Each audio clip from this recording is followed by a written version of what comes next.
this is Al again, and today's challenge is understanding the user buyer. So as we've discussed before, we always need to keep in mind that companies don't buy products and services, but people buy. And one of the critical buying influences within your customer base is what I call the user buyer. And these are essentially the people that use your product or service.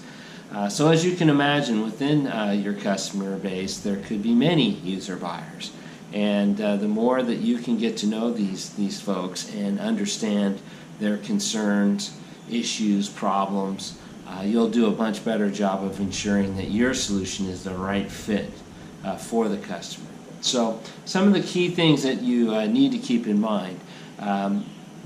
User buyers generally can't say yes. They're not an economic buyer. They're not making the decision.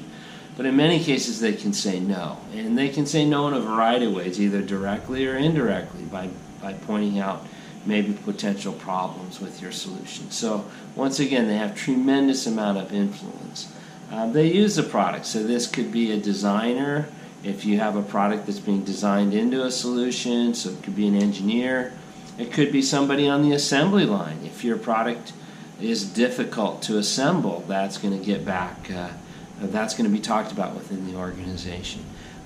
Could be a technician, and always keep in mind, it could be a maintenance person. I've had situations where I had a great product, excellent performance, great specification, but it was very difficult to repair. And the field engineers, as that product was deployed, started to give me some headaches. So we need to keep in mind the full range of the users. So the other thing about the user buyers is they definitely will have an opinion. So I've never met a user buyer that didn't have some opinion about the products that they were using, either positive or negative.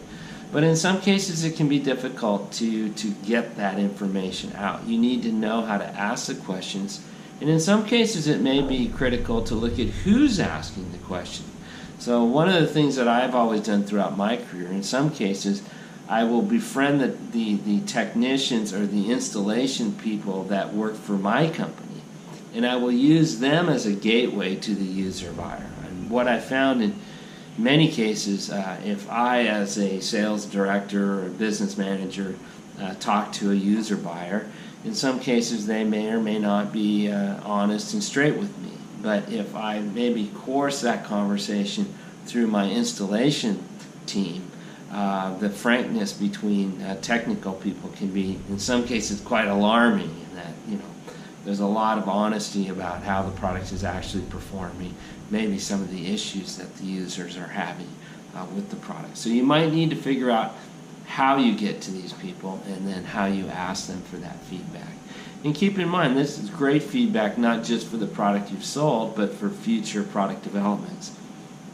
So if you can build relationships with a lot of different user buyers, that information can become hugely valuable as you look at developing new versions of the product, or maybe the next generation solution. So anyway, I've got to run, but I think in planning your sales calls, make sure that you think through who are you meeting with, where do they fit, and if they're a user buyer, keep in mind there are many of these, and they're at all different levels.